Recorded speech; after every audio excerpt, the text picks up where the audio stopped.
Welcome. You can sit right here, nice and comfy. Make sure the microphone is on. You see the green light, and when you speak, just speak directly into the microphone. Got it. And so we're here just so that folks that are watching from home, we're interviewing candidates, 8 candidates for 6 positions at the Holyoke Police Department, sergeants for patrol officers for sergeant positions, and then I'm assuming sergeant for lieutenant positions. And just so that you're aware, we have started this process. I know it's been very non-traditional in the past. These appointments are made by the mayor. I've opened it up merely just to allow the public process by allowing folks to get to know who the candidates are. Sure. But I'm sure you're aware, and for anybody that's watching at home, candidates are governed by civil service. We go by the order of the list of the result of candidates taking these tests. And if there's any reason to bypass a candidate, that's the only point that we can actually Sure. kind of not go from that list. But either way, this process has been great because it allows a little bit of transparency. Lets people get to know who the candidates are. I do have with us my personnel director, Kelly Curran, Captain Cruz, and then members of our Police Relations Advisory Committee that are here in the room with us today, Kalana, and our former captain, I'm drawing a blank. Alan Fletcher. Mr. Fletcher, Captain Fletcher. So are you comfortable? I am. All right, anything you need or any questions? All set to go. Excellent. So we'll start with the first question. Please tell us a little, well, actually, before we jump into the questions, Cruz, you want to introduce the candidate? Yes, the first candidate is Officer John Veet. John's been with the police department since 2018. He was a reserve officer then, became a full-time officer in 2020. He's currently on the 4 to 12 shift. He's got a one certificate of appreciation. He's a defensive tactics instructor, sexual assault investigator, health and wellness instructor, duty to intervene instructor. He's got a bachelor's degree in marketing. He's also a field training officer in the 4 to 12. All right, so please tell us a little bit about yourself, qualifications, experience you have that will make you successful in this career. Sure. From Western Massachusetts, grew up here, went to school here. I ended up attending the University of Massachusetts in Amherst. I had initially pursued 2 degrees there, one in business at the Eisenberg School, as well as one in criminal justice. It was a sociology degree with a concentration in criminal justice. In college, I had an opportunity to work as a police cadet for the University of Massachusetts, attended the police academy there, and that was my initial introduction into law enforcement.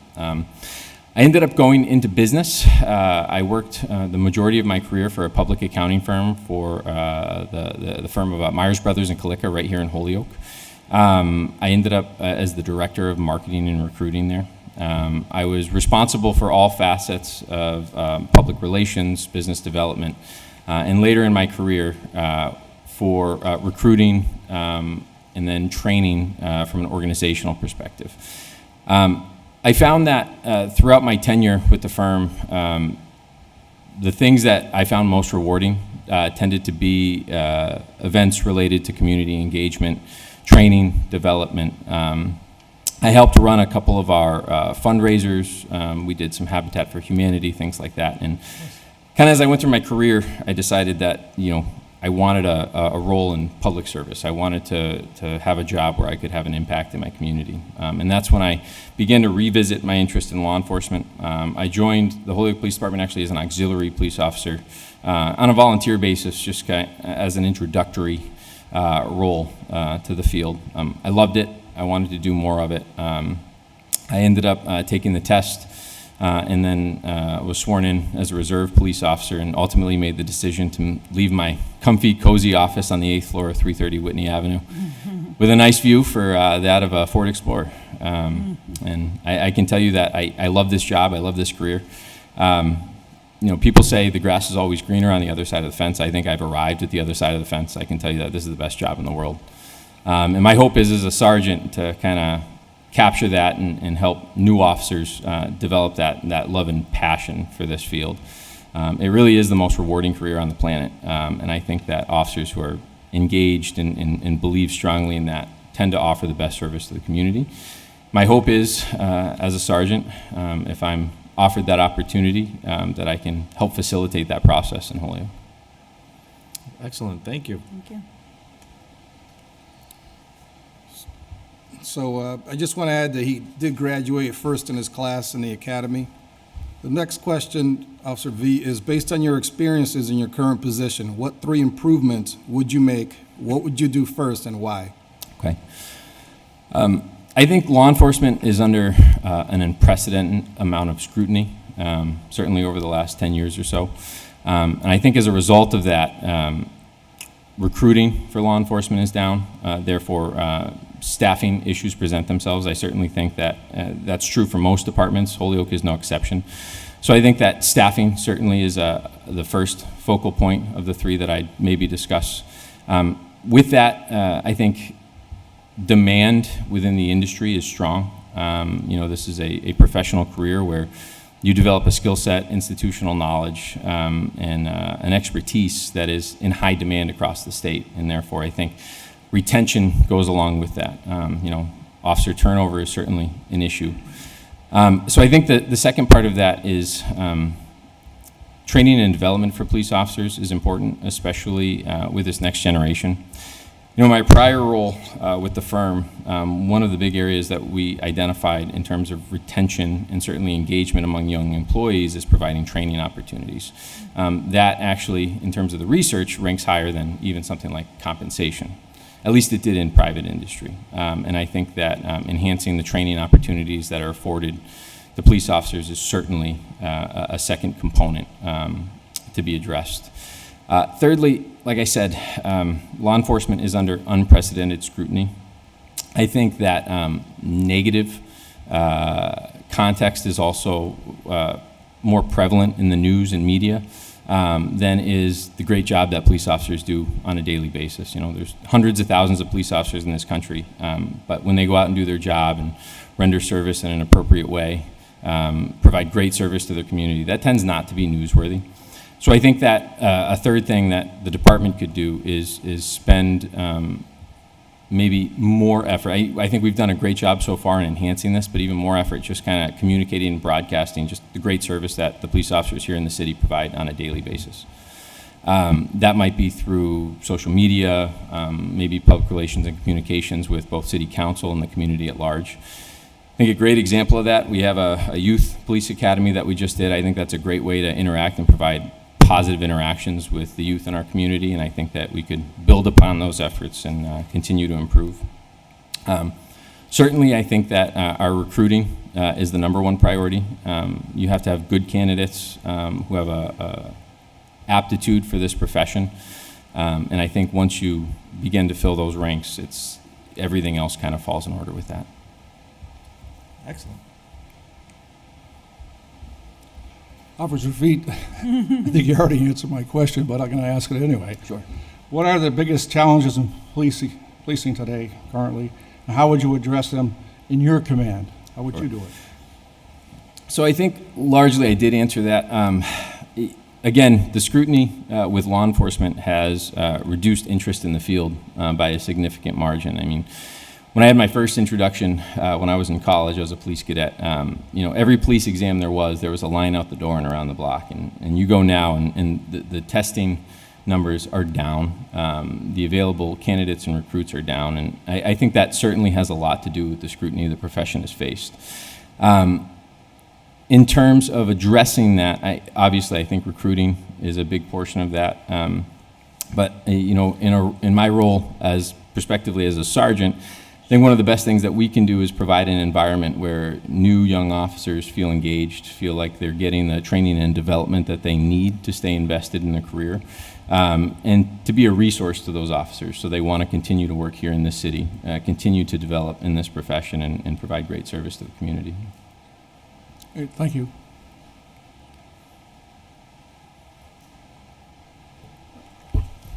One of the top priorities of the mayor's administration is to implement DEI strategies and best practices citywide. Please tell us what diversity, equity, and inclusion mean to you. How can you support this initiative within the police department? Sure. So I think DEI is obviously an important consideration for any profession, certainly within law enforcement. I think if you break those down into three separate components, certainly diversity is important in terms of representation among staff members, in terms of who we have in our department versus our community. I think one of the important aspects of diversity is not just in terms of representation, but also in terms of fostering and understanding that people who come from different backgrounds have different worldviews and perspectives, and offering understanding and value to those perspectives rather than just assuming everyone is going to act the same way, think the same way. In terms of equity, I think externally, our ability to render services to the community needs to be equal across the board, regardless of who we're dealing with. And certainly internally, I think that the same applies. And in terms of equity among staff members, making sure that they have the same opportunities, making sure that when challenges and issues present themselves, that the solutions to those challenges is rendered equitably across the board for any employee. And inclusion certainly, I think, goes without saying. I mean, there shouldn't be anything about an individual that leaves them in a position where they feel ostracized, either within our department or in terms of how we provide service externally to the community. So I think all of those things really require diversity in terms of staff, but also training. It requires communication between staff members and kind of making sure that those same values are rendered externally as well.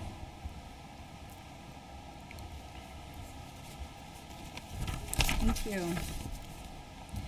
So another administrative priority the mayor has is to create a system of accountability and professional development, which you've answered a little bit in your previous questions.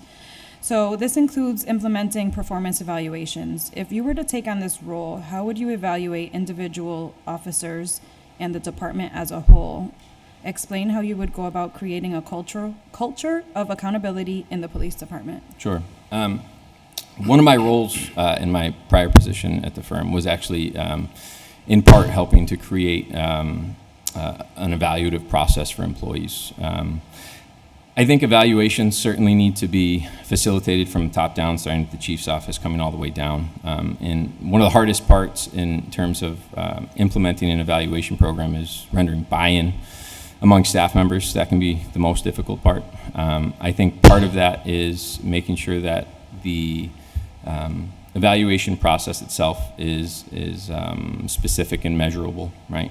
Your goals need to be achievable. And I think that in terms of that evaluation process, there needs to be some personal agency on behalf of the individual officer as well, right? Because evaluations aren't just in terms of how I've done up to this point. It's also how does my career develop moving forward? And I think part of creating buy-in with an individual is using the evaluation process to set goals that they can achieve. And that means kind of taking into consideration that individual officer's career goals and aspirations, maybe areas of their career where they want to focus on. And you can balance that with the expectations of a police officer as a whole. And so the department, I think, could set standards for those officers and then provide that evaluation on a regular basis. I think, fortunately, annual evaluations tend to go a little bit stale, so a more regular evaluative process, maybe with an assigned supervisor, would probably be most efficient. I agree. From your years of experience working at the police department, what are some management workplace challenges, and how would you go about overcoming or solving some of these challenges in the supervisory leadership role? Sure. I think certainly some of our issues do stem from staffing. There's oftentimes we have staffing shortages on the patrol shifts, and I think that can be a managerial issue because you're forcing guys to stay beyond their normal tour of duty. And I think staffing boils again down to recruiting and retention. I also think that, again, training and development for officers is important. We're a very young department. There's been a lot of recent retirements. We have a lot of young police officers, new police officers. And I think, again, training and development and providing more resources to those officers would help make them more independent within our community.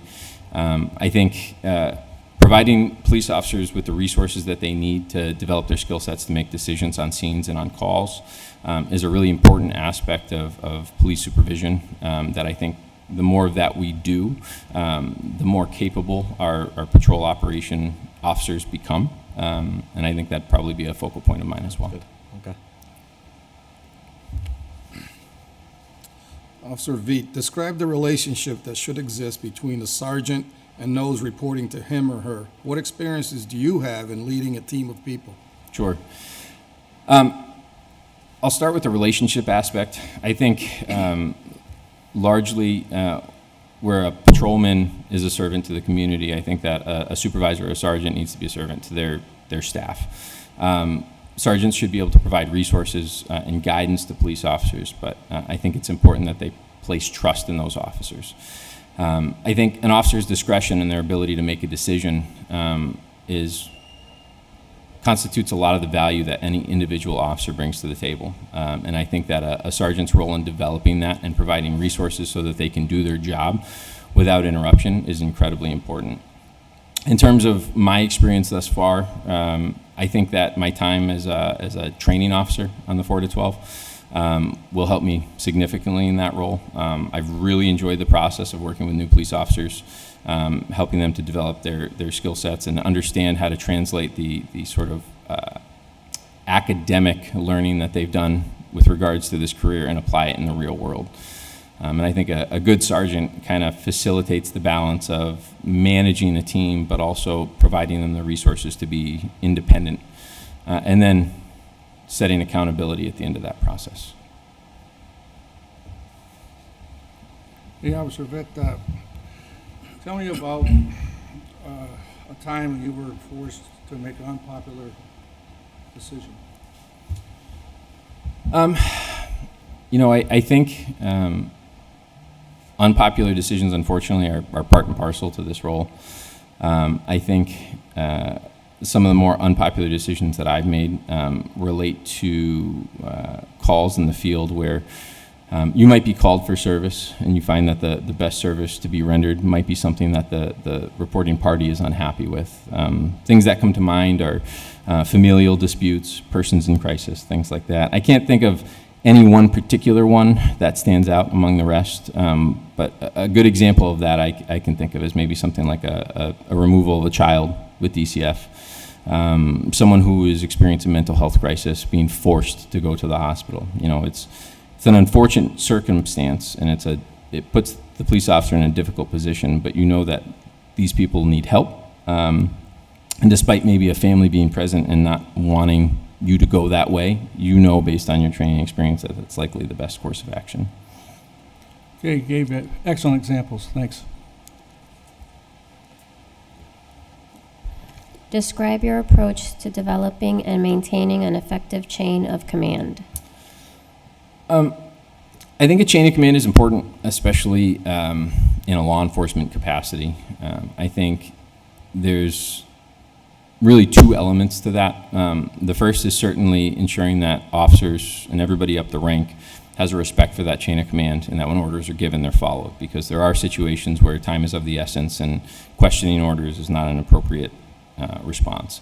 I believe that the flip side of that is for supervisors especially, it's important to develop trust between you and the people that report into you. That way, as situations present themselves, when you give an order, they trust you. And when they say they've got something, you trust them. It allows for you to facilitate an effective working relationship. But again, you have to remember that the chain of command is important to the profession. So trust, understanding, communication, all of those things are things that need to be developed between the supervisor and the patrol officer.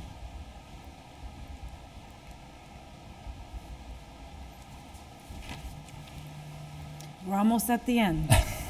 How would you handle a situation where two members of the crew are in disagreement over how to complete a task? I think largely that would be a factor of mediation. We're a highly skilled profession, and unfortunately, this profession means that there are going to be circumstances where stress is high, and this is also a profession where there's not really any black and white. There's 1,000 shades of gray. And typically, a police officer's experience and their discretion in any particular situation is going to be what renders a solution. And sometimes the way one person would do it is not the way another person would do it. I think largely everyone's intention and end goal is the same, to bring a resolution to maybe a call or a situation, but how people do that tends to be different. And I think that as a supervisor, my job is to be able to help those two people communicate, mediate, ensure that our end goal is the same, and then work backwards from there. Not everyone's going to win at the end of the day when there's an issue or some sort of contention between two employees, but I think that so long as those employees are heard and they understand one another's viewpoints, from there we can work to a final decision. Describe the most rewarding experience of your career thus far. Actually, this year I had a chance to teach at the Youth Academy, which I thought was awesome. I'm a new father. I've got a 3-year-old at home, and I found that, in my capacity as a police officer, working with kids is very rewarding. I remember I showed up, I was teaching a defensive tactics day for the kids, and one of the things that I did when we started was go around the room and ask who the kids are, why they were there, and the overwhelming majority of them said they were there because their mom or dad made them go, which is not exactly what you want to hear when you're about to spend 8 hours with somebody. But by the end of it, we had them running an obstacle course, and they had learned to handcuff and give orders like a police officer and facilitate an arrest. And it was kind of neat to see the majority of those kids sprinting through the obstacle course, trying to hit a time. We actually had one of our new guys run the obstacle course as well, so I spent about an hour trying to get all the kids to beat him, which was nice. But you kind of saw the engagement and the enthusiasm on their faces, whereas in the morning it looked like they didn't want to be there. And I think that, to me, is rewarding. I'd love to see one of those kids grow up and be a cop, but I thought that was an incredible experience. Thank you. Well, that's all the questions that we have. Do you have any questions for us at all? Anything you want to share that we didn't go over? No, I don't think so. I just thank you for the opportunity. I'm appreciative of it. I'm glad to be here. I think this is the greatest profession in the world, and I'm hoping to continue here with the Holyoke Police Department. Well, I appreciate your time and for choosing the career of law enforcement and for specifically picking City of Holyoke for that career. So thank you. You should be hearing something very soon. We're interviewing all candidates today. If not today after today's interview, if not tomorrow. And I wish you the best of luck. Thank you, sir. Thank you.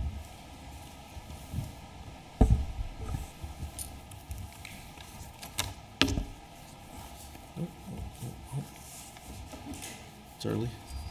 The next one is going to be Eric Martin. Is he here? He's at 9:30.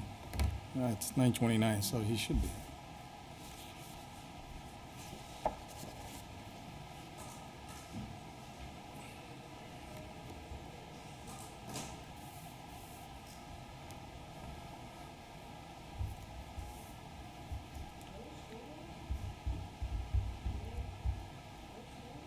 Yeah.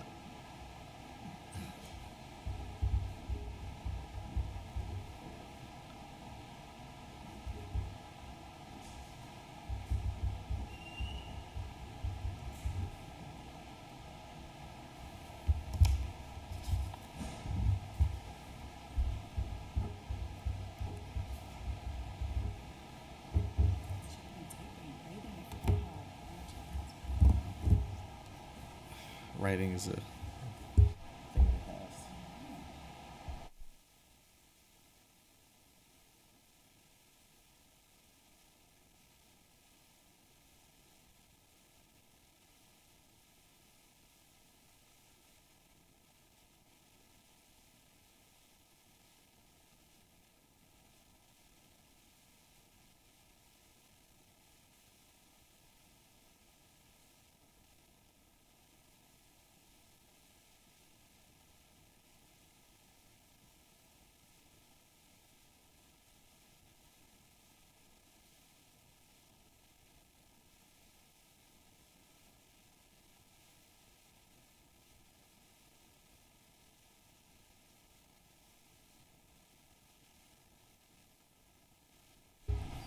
Eric. Welcome, welcome. You can have a seat right here.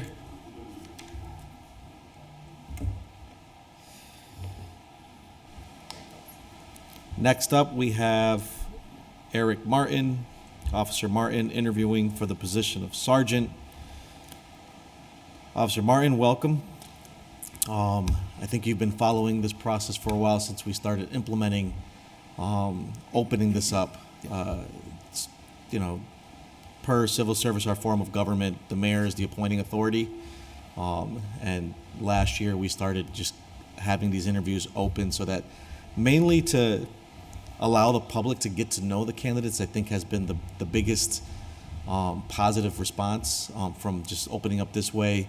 This interview is being live streamed and recorded, and it'll be shared in our public access channel. Here with us is Kelly Curran, the personnel director, you know, Captain Cruz. We have members from our police relations advisory team, Kalana, and former Captain Fletcher. We're going to ask you a series of questions. Here we have a rating sheet. The rating has no weight. As you're aware, the order goes by the result of the civil service test, unless we find in this process any reason to bypass a candidate that's acceptable to civil service. But at least it gives us an opportunity to reflect on your answers and have a conversation just on the character that you show, the leadership you show for this position. But before we dive in, as far as the process is concerned, any questions at all? You're comfortable? No, kind of straightforward. I'm a Okay. little familiar with the process, so. Excellent. So I'll ask, well, we'll let Captain Cruz introduce the candidate. Okay, this is Officer Eric Martin. He's been with the department since 2012. He's currently in a day shift patrol division. He's got 2 letters of appreciation. He's a U.S. Army veteran, a sexual assault investigator, a tourniquet instructor, and an animal cruelty investigations instructor. Please tell us a little bit about yourself, qualifications, experience you have that will make you successful in this career. Yeah, absolutely. First of all, it is an honor to be here. I appreciate the transparency. I'm big on that, and I think it's very important, you know, that the community knows who these people are that are going to be out there supervising the officers that respond to their calls. As far as myself, I was born and raised in Holyoke. I was a resident for 23 years. Product of the Holyoke Public Schools. I went to Ian White, Kelly, Lynch, graduated from Holyoke High, the class of 2004. It's 20 years this year. A little crazy. Class of 04. Yeah, that's right. After high school, you know, it was 2004. 3 years after 9/11, I was kind of like everyone else. Wanted to do something, didn't know what, but I didn't want to sit by and just, you know, let what happened just happen. So in 2005, I joined the Massachusetts Army National Guard as an infantryman. Went to Fort Benning, Georgia. It's now Fort Meade. I was there in 2006. Graduated from the infantry school. I was assigned to a unit out of Agawam. And then in 2007, they needed people to deploy to Iraq, so I volunteered for that. I was in Baghdad in 2007 to 2008 during the surge, so did a year there. Came home. I was National Guard, so it was part-time when you weren't deployed. So I was working as a veterinary assistant, which was a really good career, but unfortunately just wasn't financially a long-term prospect. It is where I met my wife, though, so I got that out of it. Then in 2010, I got called up to deploy to Afghanistan. I did a year in Afghanistan, came home towards the end of the summer in 2011. I had taken the civil service test between the 2 deployments, I believe 08 or 09 maybe. So I got home the summer of 2011, started the hiring process, and it just worked out really well. I got out of the Army Super Bowl Sunday 2012, and the police academy started the next Monday morning, so it couldn't have worked out more perfect.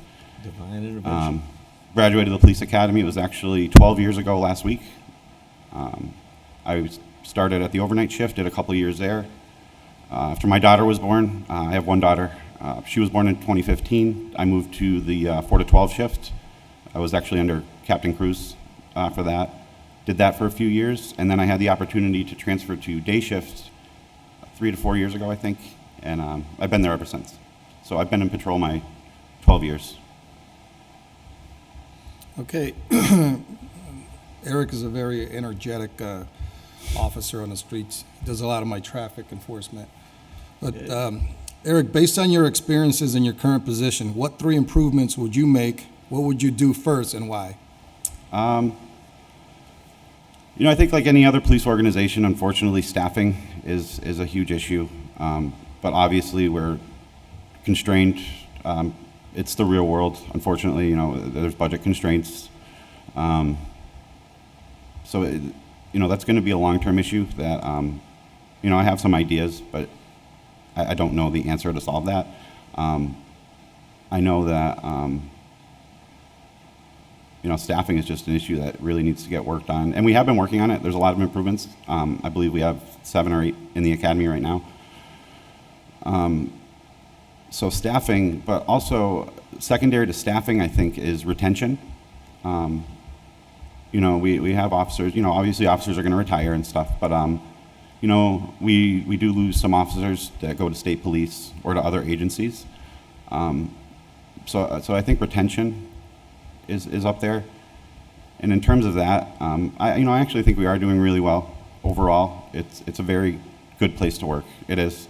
You know, not to say we don't have our challenges, but I think retention is up there with, you know, recruiting or, you know, increasing staffing. And then in addition to that, you know, I think actually one of the most important too, I mean, I can't really make one of those the most important because they're all very important, but training is huge. But I will say we've made great strides in that since Chief Pratt came in. When I started, there really wasn't much of a training program to speak of. It was kind of ride with the old guys. But now we actually have a training program which is in place. You know, we have these new officers that come out of the academy. They ride with volunteer officers. I do volunteer for that, to ride with the new officers and help train them. So training is huge. And I think we should just keep doing what we're doing with that because it is getting better. There's always going to be improvements to be made. But I think we're doing really well as far as training goes, and I think we are making progress. I'd just like to add that Eric's also one of my field training officers, training the new recruits. He does an excellent job in that. Thank you, sir. Hey, Eric, what are the biggest challenges to policing currently? How would you address them in your command? The biggest challenge we face out in the community, it's been the same challenge we've faced probably for the past 15 years, is the opioid epidemic. Holyoke's been hit very, very hard with that. And unfortunately, we see it every day. I don't think you could find anyone that's been unaffected by it, whether it be a family member, a friend. You know, unfortunately, I've lost 3 people I deployed with to overdoses. It's just horrible. So that is the biggest problem that the city faces. We are making great strides. We have our outreach out there with the recovery coaches. I think we should keep doing that. Maybe even increase it, but you know, obviously that's going to be down. That would come down to staffing and budgetary issues. But I do know, with my 12 years of experience, that this isn't a problem we're going to arrest our way out of. And anybody who can't see that, I mean, I don't think they can be convinced otherwise. But it's definitely not a problem that's going to be solved by putting people in jail. And I think we are actually really progressive when it comes to that. We are out there. We are reaching out, especially, you know, we have these community members that suffer from overdoses. You know, they're at the hospital, they're talking to recovery coaches, they're talking to our detectives that are assigned to help them find beds, you know, if they're ready to begin their recovery. So I think we're making great strides. I think we should keep doing what we're doing with that and increase it as, you know, the budget allows and as staffing allows. Thank you.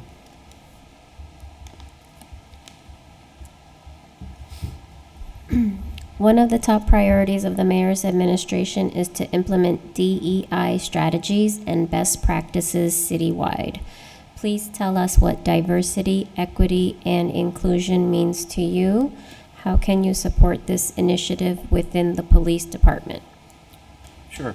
You know, I do have to be honest. Up until about 2 or 3 years ago, I didn't I didn't know what that meant. And, you know, I think that speaks volumes, because if we don't know what it means, we can't implement it and we can't solve the issues, you know, that we do face. And then I thought I knew what it meant, but I didn't. There's a lot to it. There is. It's not just, you know, simple equality. There's a lot to it. You know, first of all, you know, I'll admit, as who I am, I do come from a position of privilege. I do. That's just reality. So I think, you know, uncomfortable conversations do need to be had. And they're uncomfortable conversations. They are. You know, we all have our biases that we need to overcome. And it's difficult if we don't recognize them. So I think acknowledging that we need that is enormous. And I think that's the huge first step, is getting people on board and getting people to realize that this is something that we all should embrace at every level, you know, not just the command staff, but officers, you know, out there in the community. You know, you need to realize when you're interacting with individuals in the community, their perception is going to be a lot different than my perception when I'm dealing with a police officer. So we need to make sure that officers are aware of that, I believe. We need to make sure that is being instilled in officers, you know, right from the academy level, all the way up to command, really. So yeah, you know, I think having those conversations is huge, and I think making sure that, you know, we instill that and have those conversations with these new officers and with our veteran officers is probably the best way to make sure that, you know, we achieve these goals that the mayor has set.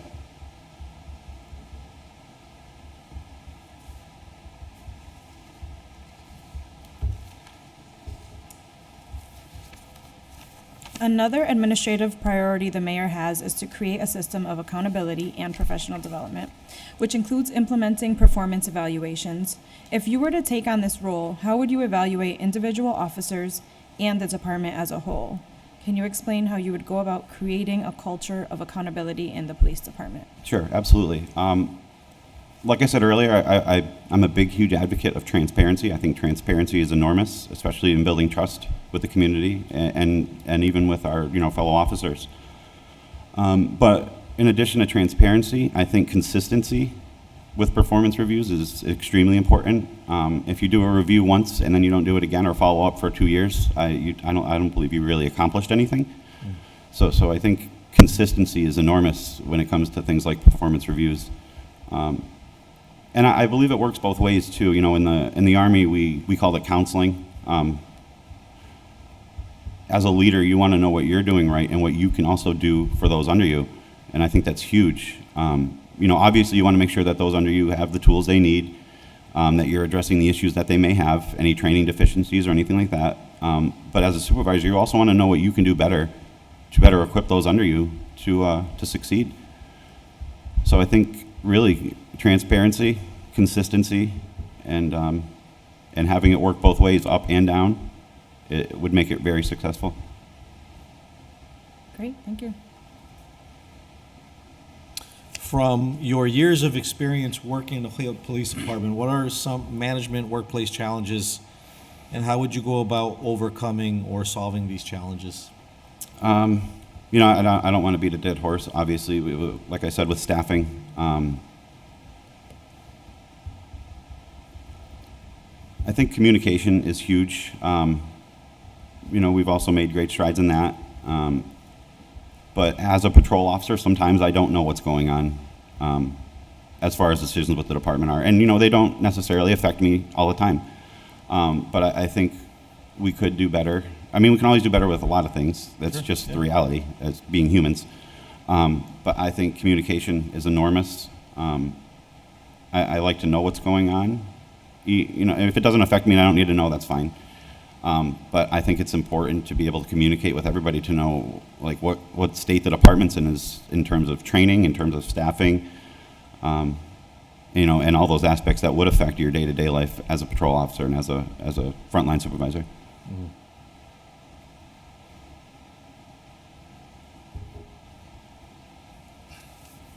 Eric, describe the relationship that should exist between the sergeant and those reporting to him or her. What experiences do you have in leading a team of people? Again, to go back to the military, there's a lot of organizations, police departments, the military, and even in the private sector, where promotions come from within. And it is a challenge to go from being a coworker with someone to being their supervisor. That is a challenge, and if you're not aware of that, I think you're setting yourself up to fail right away. So being aware of that is huge. Being aware that you're going from coworker to supervisor. If you ignore that, I think, you're more apt to let things slide, to maybe give more leeway when you shouldn't. So overcoming that is huge, and it is a challenge that I believe as a supervisor you have to actively engage with to make sure that you are overcoming that, because it is a huge change to go from coworker and friend to supervisor. And if you're not aware and cognizant of that, it's detrimental to both you and those that you're supervising. So I think overcoming that is enormous and should be one of the priorities of any new supervisor, and should guide your relationship with those who are now those that you're supervising and no longer, your coworkers or your equals.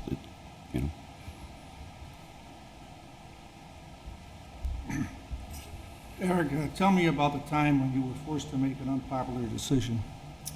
Yeah, absolutely. So unfortunately, in policing, people are always, there's always going to be someone who thinks you're making an unpopular decision. As an example, a lot of the calls for service that we go to are civil complaints.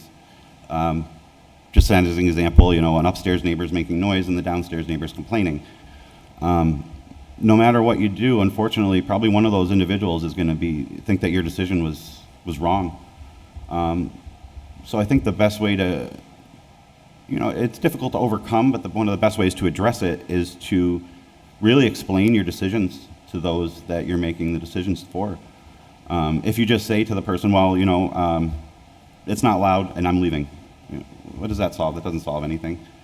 So I think communication is enormous, especially when making unpopular decisions, to make sure that those individuals, whether it be coworkers, the community, so they know why you made that decision. They may still not be happy with it, and that's just unfortunate, but it's the way it is. But making sure you communicate why you made that decision is huge, and I think doing that alone could prevent a lot of headaches that we experience on this job. Thank you. Excellent answer. Describe your approach to developing and maintaining an effective chain of command. Yeah, absolutely. Chain of command is huge to me.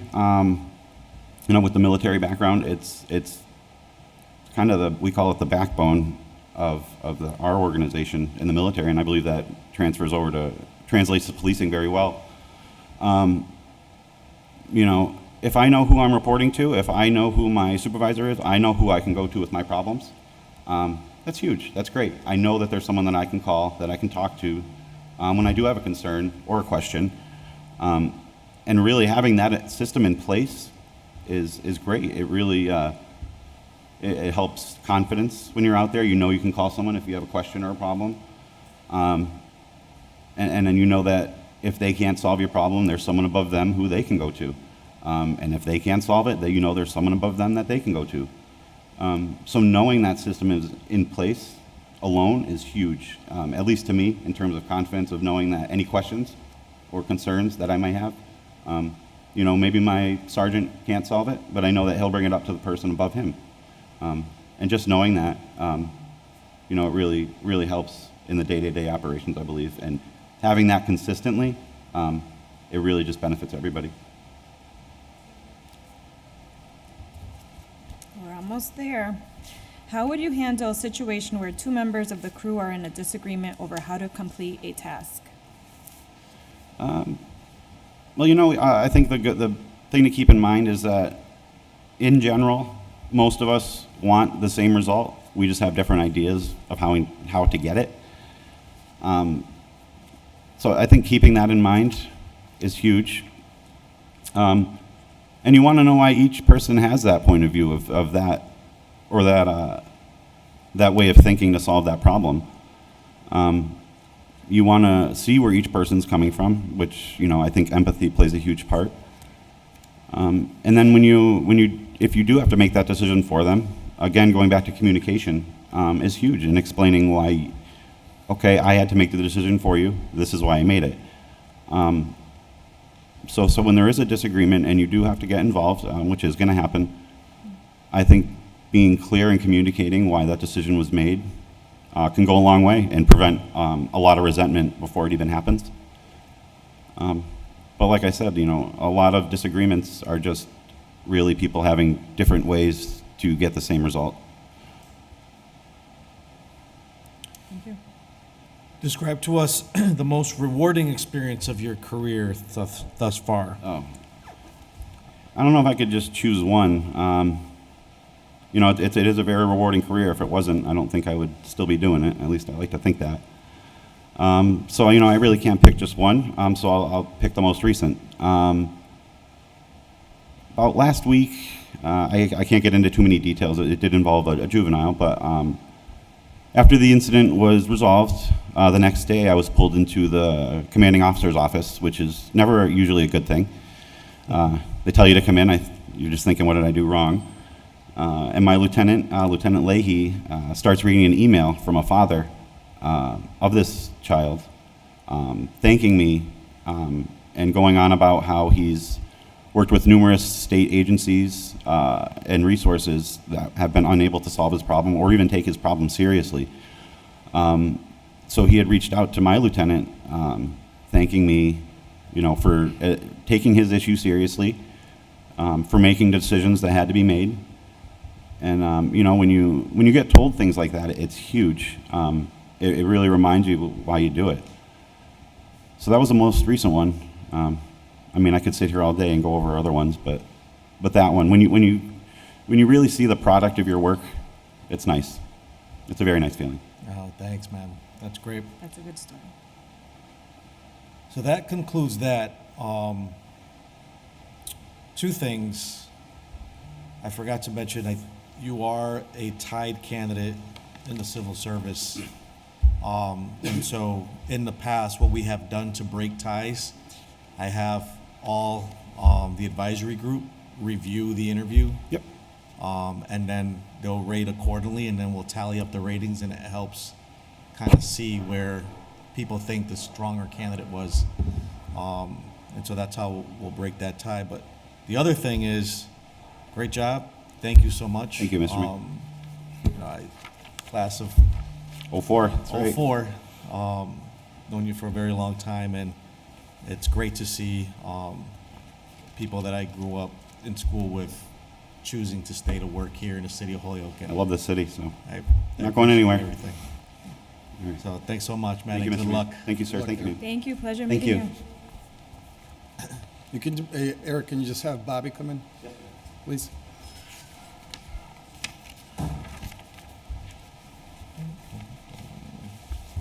Bobby Shaw.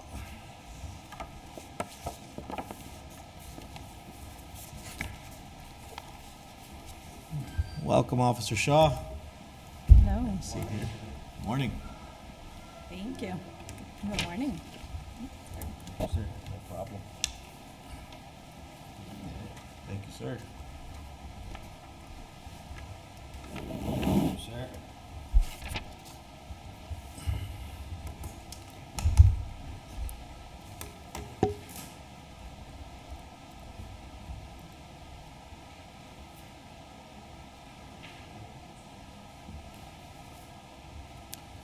Is this the seat? That's the seat.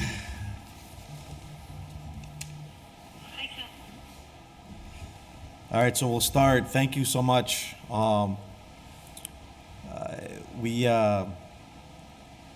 As you're aware, we're interviewing for candidates for sergeant. There are 3 candidates total that come directly from the civil service list. You are tied with another candidate, result of the test. We're doing these interviews openly and publicly, although the mayor does have the appointing authority. We thought by having these interviews transparent like this allows the public an opportunity to get to know who the candidates are, allows me to work with the community for the community to understand how the process works, more importantly. And when we do have ties like this, what we do is I have a police relations committee, two of which are here with us today, review the interviews and offer their ratings accordingly, have a conversation, and kind of determine who the stronger candidate is. But here on my right, I have Personnel Director Kelly Curran, Captain Cruz, and Kalana, and former captain of the Hoyle Police Department for a very long time, Mr. Fletcher. Before I dive right in, do you have any questions about the process? No, sir. All right, so Captain Cruz is going to introduce the candidate. Before us is Officer Bob Robert Shaw. He's been with us since 2014. He's currently a day shift patrol officer. He's got one letter of appreciation.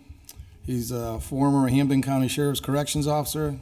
He's a MPTC firearms instructor, less than lethal instructor, firearms dealer inspector, and also has a bachelor's degree in criminal justice from Westfield State. Westfield State. Yes, sir. All right, so tell us about yourself. What qualifications, experience do you have that will make you successful in this career? Is the green light on? Sorry. Yes. Okay. So I'm a product of Holyoke. I've lived here my whole life. I've never left. I'm still a resident. I've attended Holyoke schools, went on to Holyoke High, and when I graduated there, I moved on to, as was already stated, and moved on to Westfield State College at the time, and continued my hockey career there, along with earning my degree in criminal justice. After graduating, I think I had a 2-month break. I joined the Hampden County Sheriff's Department full-time and was there for more than 11 years prior to getting the opportunity to serve my community here. And then I've been here for a little over 9 years, and I am also, as stated, a firearms instructor, current firearms instructor for the department. I did summer help. I did too. and that's You did why- summer help yeah, too? Yes, sir. Did you do summer help? You didn't work for the sheriff's department, did you? I did, but I was full-time. I didn't do summer help. I was full-time. I started there at 19, technically. I think I did summer help in like 2007. Were you there? Yes. I started in Davis 04 Tower. full-time. I started in 2001 part-time. All right, go ahead. All right, Bobby, based on your experiences in your current position, what 3 improvements would you make? What would you do first and why? Well, training's a big one. Obviously, there's never enough training for police. I know with staffing issues, it makes it hard to get people to training, but there's never enough training. The second one would be communication between just staff members, but also the supervisors, between supervisors and patrol and the supervisors amongst themselves. Communication is vital in our field. And the last one would be, some of our equipment is outdated. I could speak for firearms. Some of our stuff is antiquated as of now and should need replacement soon. Those would be my 3.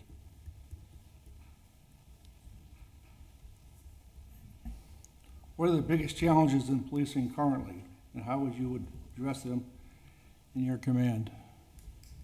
I would say the public and the police, the relationship between the two. We seem to be viewed as being untrustworthy and not very untrustworthy, and if you could bridge that gap, that would help us immensely. I would bridge that gap by, if we have the staff, having more foot or bike patrol that creates the face-to-face interactions with the citizens and creates that relationship and helps build that.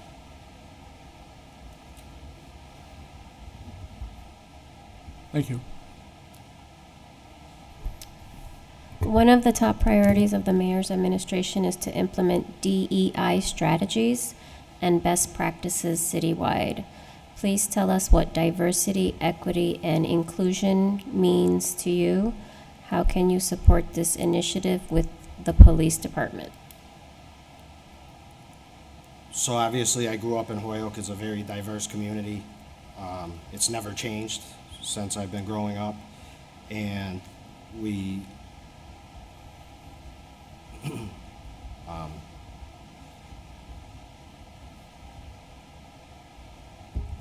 I think that within the department, everybody should be afforded the same opportunities and also should receive the same trainings across the board, and it shouldn't be any different for anybody else, and afforded more opportunities within roles in the department. And that could be, I could implement that on a supervisory sergeant basis by having my staff rotate throughout the city and see different parts of the city and get a feel for the diversity of the city.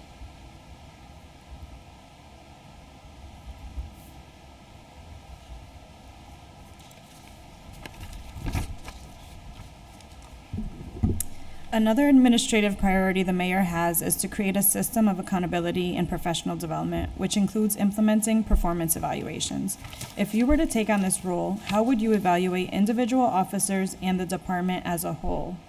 Please explain how you would go about creating a culture of accountability in the police department. As a whole, I think we have a very good department. We're very diverse now. It's become more diverse as I've been here. And I feel that if maybe monthly or quarterly evaluations would be best. That way the supervisors know where everybody stands, the patrolman knows where they stand,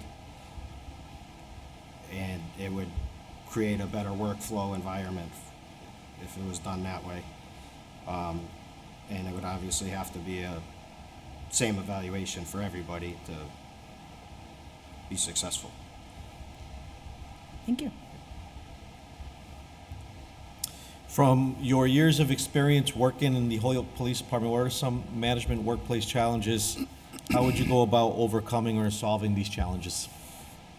One of the biggest would be, I think, morale, due to, we've had staffing issues over the years. We're getting better, but we're still not there, and when people are getting held and forced to work subsequent shifts, miss a family event, the morale goes down. If we could have more staff, that would definitely help solve part of that problem.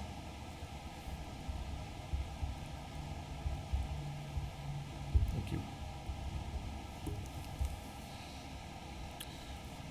you. Bobby, describe the relationship that should exist between a sergeant and those reporting to him or her. What experiences do you have in leading a team of people? The relationship should be trust. You should have trust in between the two so that they feel comfortable coming to you if they need advice or any information that's vital for them to succeed.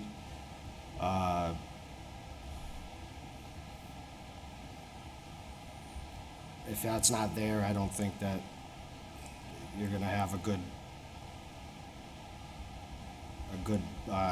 communicate, and the communication is vital between the two. If you don't have good communication and you're not approachable, it's not going to work.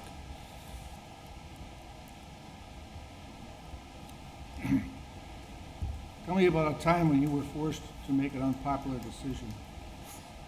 Make unpopular decisions every day. Speaking as my role as a firearms instructor, sometimes I have to instruct superior officers, and sometimes they don't succeed the first time, and it's uncomfortable to tell a superior that they're gonna have to do something again, and it's also probably unpopular, but I hold everybody to the same standard. Don't feel bad. It happens to me all the time, too. Every day. But I hold everybody to the same standard no matter who you are. That's it. Good job. Thank you.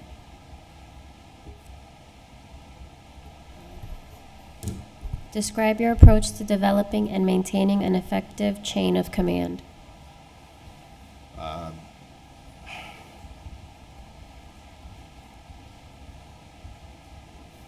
I would say the rapport with your people, so that once again, they're comfortable to come to you and ask questions if they need it.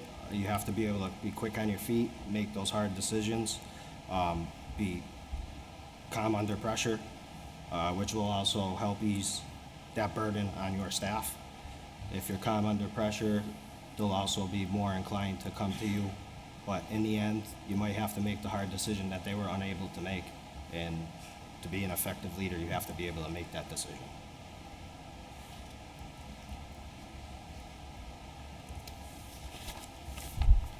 All right, we're almost at the end. How would you handle a situation where two members of the crew are in disagreement over how to complete a task? If time allows, I'd be able to separate them, talk to them individually, and get each side, and then have to act as a mediator, try and bring them together and try and resolve the issue. If it can't be resolved in that way, then I'd have to make an executive decision myself on how to handle it. And finally, describe the most rewarding experience of your career thus far. It actually stems from working at the jail. Since I've been a police officer, obviously I'm known by some citizens, and they'll come up to me and they'll actually engage in conversation with me. So it gives me a sense of pride knowing that I must treat people with respect and fair, for them to be able to do that, especially being a police officer in the city.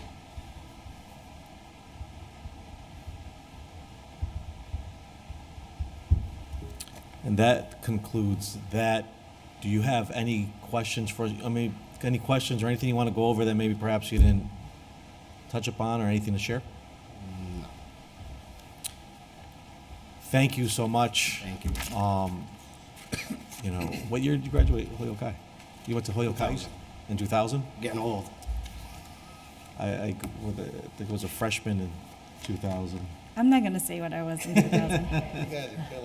Yeah, I know. I You have a graduated couple years on me. high school in 2000 and Westfield State in 2004. Yeah, that's when I graduated high school. Went to Westfield State, graduated in 08. And obviously being born and raised and still staying in the city, how much we all, appreciate folks staying here and growing here. And thank you so much for the work that you're doing in the Holyoke Police Department for this community. And I wish you the best of luck. Thank you, sir. You got it. Thank you for your time. Thank you. Thank you. Have a good day. You too. So that's it for this morning, right? We're back at 1. I have more, but I think we're back at 1.